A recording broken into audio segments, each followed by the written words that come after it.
देश में इन दिनों जाति को लेकर चर्चा जोरों पर है। जाति की राजनीति भी बहुमत से जुड़ी हुई है, लिहाजा सत्ता पक्ष और विपक्ष दोनों ही जाति के जरिए समीकरण साधना चाहते हैं। यही वजह है कि पीएम मोदी और कांग्रेस नेता राहुल गांधी की बातों में भी जाति का जिक्र हमेशा होता है। दरअसल पिछले दिनों एक भाषण में प्रधानमंत्री नरेंद्र मोदी ने 4 जातियां बताई। मेरे लिए सबसे बड़ी जाति है गरीब, मेरे लिए सबसे बड़ी जाति है युवा, मेरे लिए सबसे बड़ी जाति है महिलाएं, मेरे लिए सबसे बड़ी जाति है किसान। इन 4 जातियों का उत्थान ही अगर भारत को विकसित बनाएगा, और अगर 4 का हो जाएगा ना, इसका मतलब सबका हो जाएगा। जाहिर है, सामान्य तौर पर पीएम मोदी की बात बहुत अच्छी और सच्ची लगती है, लेकिन क्या वास्तविकता में भी यह बात उतनी ही व्यवहारिक है? क्या वाकई उनकी मंशा जनता के उत्थान की है या फिर बीजेपी के पक्ष में भारी मतदान की है? आगे हम इसी बारे में चर्चा करेंगे, लेकिन पहले जरा राहुल गांधी की बात भी कर लेते हैं। कांग्रेस के नेता राहुल गांधी आजकल जातिगत जनगणना की बात कर रहे हैं। उन्होंने पीएम मोदी की जाति को लेकर भी कई सवाल उठाए हैं। साथ ही कहीं कहीं से यह आवाज भी बुलंद हो रही है कि जिसकी जितनी संख्या भारी उसकी उतनी हिस्सेदारी। गजब है भैया, क्या बात है, बहुत ही अच्छी तुकबंदी है। मैंने कास्ट सेंसस पे भाषण दिया, आपने देखा होगा, जैसे ही मैं कास्ट सेंसस की बात करता था कैमरा उधर हो जाता था। नरेंद्र मोदी जी की सरकार में पिछड़े वर्ग के कितने लोग हैं? जवाब सिर्फ कास्ट सेंसस से मिल सकता है। तो फिर इनकी मंशा क्या बेहतर है? अब प्रश्न ये भी उठता है कि किसकी बात में ज्यादा दम है, यानी जाति के बारे में किसका विचार देश के लिए कल्याणकारी है, देश के लिए ज्यादा हितकारी है। दरअसल मोदी जी ने समाज के जिन 4 वर्गों को जाति बताया है, वो वास्तविक तौर पर मान्यता अनुसार कोई जाति ही नहीं है। जी हाँ, असलियत यही है कि जब व्यवहारिक तौर पर इन 4 वर्गों को जाति माना ही नहीं जाता,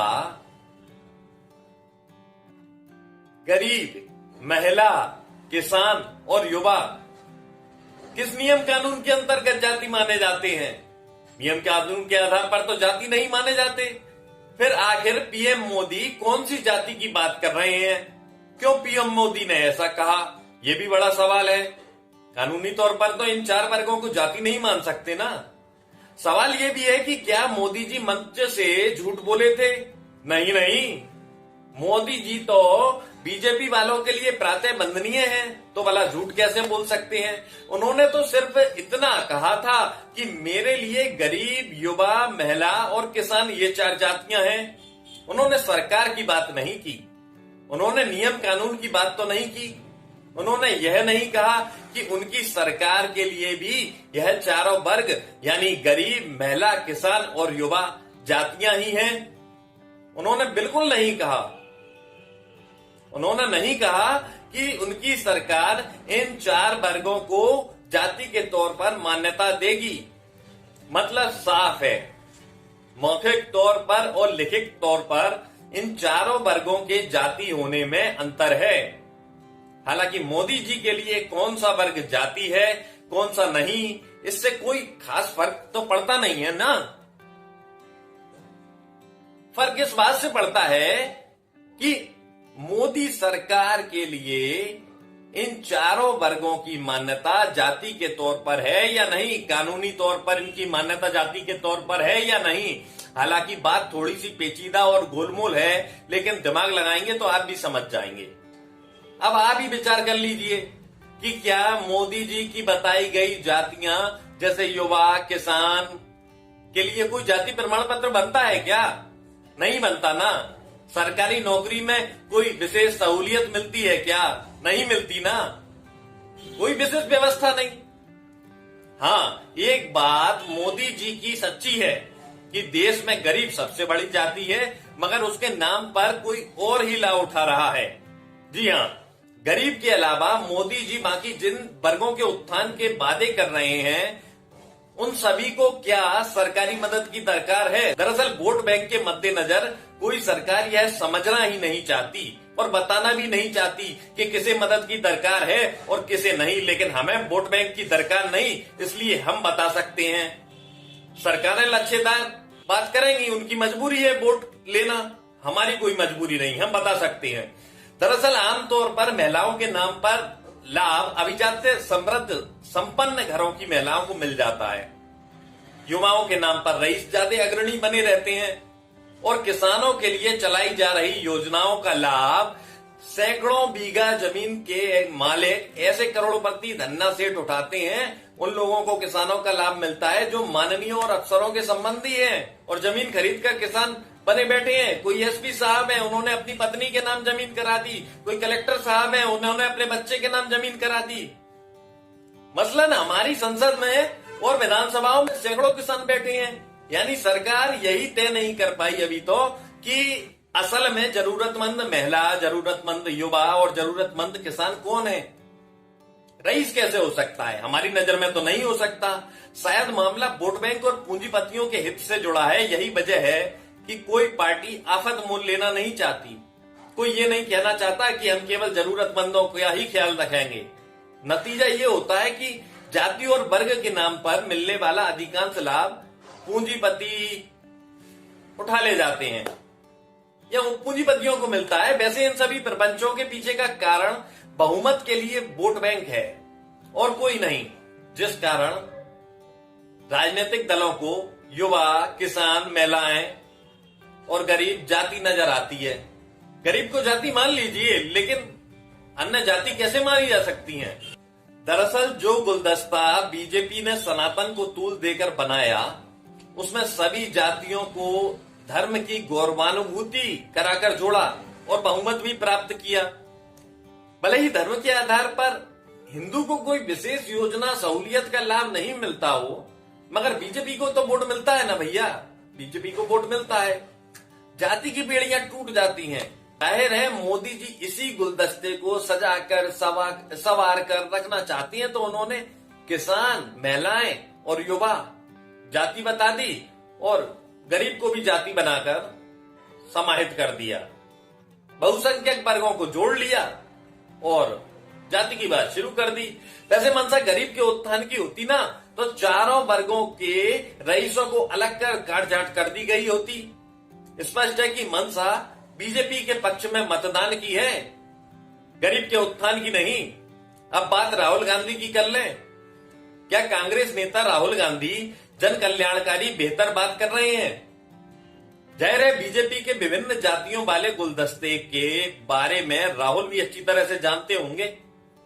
लिहाजा उन्होंने उन जातियों के फूलों को बीजेपी के गुलदस्ते से निकालने की योजना बनाई होगी, जिन्हें बीजेपी ने बहुमत प्राप्ति के लिए मौखिक तौर पर किसान, सनातनी आदि इत्यादि आधार पर जोड़े रखा है। राहुल ने जाति गणना और मोदी की जाति का मसला इस वजह से नहीं उठाया होगा कि वो विभिन्न जातियों के लिए चिंतित हैं, बल्कि उन्हें अनुमान होगा कि अधिक संख्या बल वाली जातियों को जोड़कर ही कांग्रेस बहुमत प्राप्त कर सकती है। लिहाजा जातिगत गणना से कांग्रेस अधिक संख्या बल वाली जातियों को साधने की जुगत में लगी है, जो बहुमत दिलाने में बड़ी भूमिका निभा सके। तो जाहिर है जातिगत गणना से बीजेपी का गुलदस्ता टूट जाएगा और जिसकी जितनी संख्या भारी उसकी उतनी हिस्सेदारी का नारा बुलंद होने लगा तो सनातनी किसके पक्ष में जाएगा? मतलब साफ है कि कांग्रेस की राय भी देशवासियों के लिए कल्याणकारी कम बल्कि बहुमत प्राप्त करने के लिए लाभकारी ज्यादा है। जब संख्या के आधार पर हिस्सेदारी मांगी जाएगी तो क्यों नहीं अन्य जातियां संख्या बल बढ़ाने पर जोर देंगी? और फिर परिवार नियोजन का क्या होगा? भले ही मोदी जी के लिए 4 जातियां हों, लेकिन हमारा मानना है कि जातियां सिर्फ 2 हैं और 2 ही धर्म हैं। वो है अति रईस पूंजीपति और सामान्य आम गरीब जनता।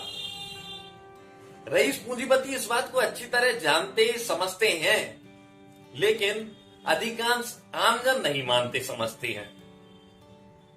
इन दोनों वर्गों का दायरा और परिभाषा तय किए जाने की जरूरत है। हम देखते हैं कि सामान्य तौर पर पूंजीपतियों के शादी संबंध धर्म जाति देखकर तय नहीं होते, परंतु आमजन जाति धर्म जैसे मसलों में उलझा रहता है। लिहाजा वो धर्म, जाति, क्षेत्र और भाषाई आधार पर बंटकर बिखर जाते हैं और अपने हितों का मुनासिब आकलन नहीं कर पाते हैं। ऐसे में सियासी दल भी जनता के चरित्र को देखकर ही अपना चरित्र तय कर लेते हैं। रईस पूंजीपतियों को अच्छी तरह पता है कि आम जन जाति धर्म की जंजीरें तोड़कर एकजुट हुआ तो फिर नीतियां उसके अनुकूल नहीं रहेंगी। लिहाजा जब तक आम जनता जाति धर्म के आधार पर बिखरी रहेगी, तब तक उन्हें सुकून और आनंद रहेगा।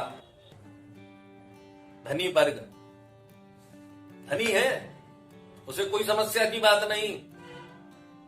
गरीब जाति धर्म की बात कर रहा है। नमस्कार, जय हिंद।